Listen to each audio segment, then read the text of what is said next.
Hey guys, meteorologist Chris Tomer here with this On the Snow Before You Go forecast, and be sure to hit the subscribe button so you get notified when these forecasts are released.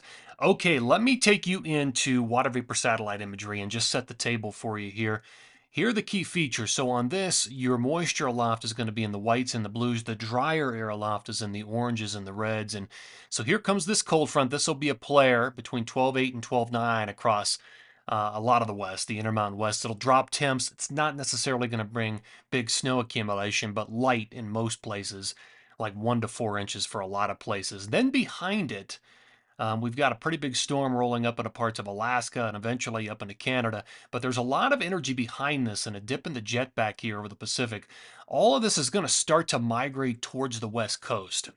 And then on or after about 12:14, a lot of that action with the jet stream is going to sink to the south and begin to affect the west, and it becomes much more active after that time period. So that's what I'm looking forward to at this point. In fact, here are my bullet points. So the Northeast has a clipper early in the period. And then it turns in, then there's a coastal storm that's going to come up. The problem is, while the Clipper's cold, the coastal storm in the forecast has a warmer side to it. So we're talking about precipitation problems. In fact, it may start as rain and then go over to snow. And then there's another storm behind that, but that may start as snow and then go over to rain.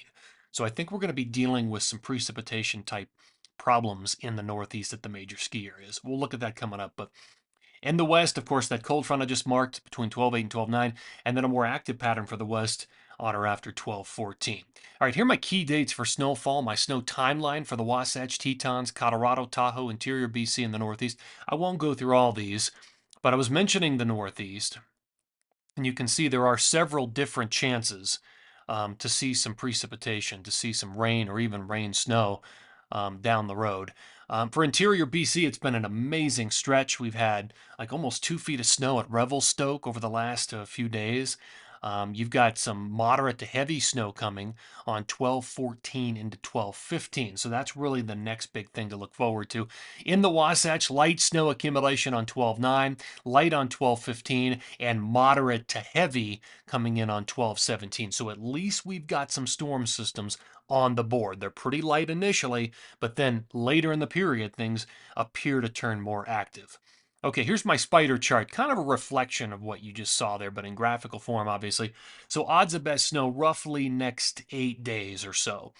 So Colorado, Utah, all pretty low on it initially because your snow doesn't come until very late in the period.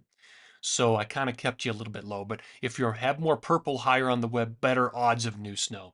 So that's parts of the Northeast, although you will battle some precipitation types, but it's still going to be active.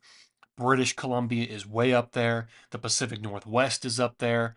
Um, Central and northern Idaho, northwest Montana would all be higher on the web. Those are the areas that are going to have the better odds of snow over the next 7, 8 days. And then beyond that, all that begins to shift south. And then it's the Sierra, it's Tahoe, it's Mammoth, it's Utah, it's Colorado, it's the Tetons after everything begins to shift to the south later in the period. All right, so here is the jet stream forecast. By the time we get into Monday close of day, you can see the north-south, the orientation with the jet, and the base of the trough swinging through Wyoming, Utah, Colorado with that cold front, so light snow accumulations rolling through those areas. And then it's gone, and then it's a waiting game. And here we go. The jet starts to turn a little more active right here, 12:14, 12:15. You can see the ripples of low pressure moving in with the jet, which is further to the south. So that's going to be a more active time period. All right, let's put some precip on top of all of this. So here's the forecast radar and the satellite. By the time we get into Monday morning, here we go. Cold front is racing to the south with some light snow accumulations through Montana, Idaho, Montana, Wyoming, Utah, and then eventually it races into Colorado. Now, it is really light coming through Utah, and I mean like 0 to 1 inch of accumulation. In Colorado, probably 1 to 4 is going to cover most of the mountain zones. Maybe just a touch more in southern Colorado, but 1 to 4 will likely do it. And then it's out of here. And the pattern shifts, and then it's a waiting game. And by the time we get into 12:14 is the key time. Here comes the first storm system hitting the west coast. So there's 12:14 in the afternoon. You've got snow through BC, Pacific Northwest, all the way down to Tahoe. at this point, beginning to spread into central to northern Idaho and northwest Montana.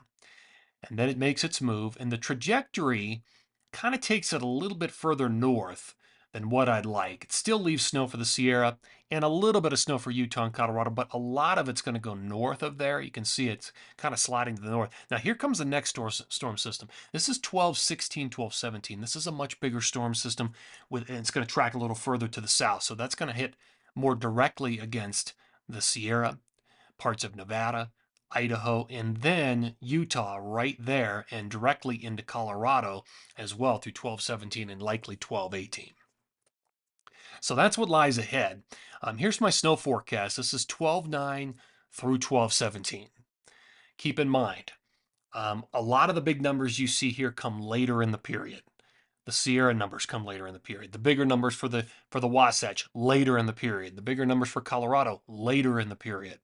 But everything else, if you were to go ski north, that's really my Tomer's take is shoot for BC, shoot for the Pacific Northwest, shoot for central to northern Idaho and northwest Montana, and probably the Tetons, and you'll be in better shape.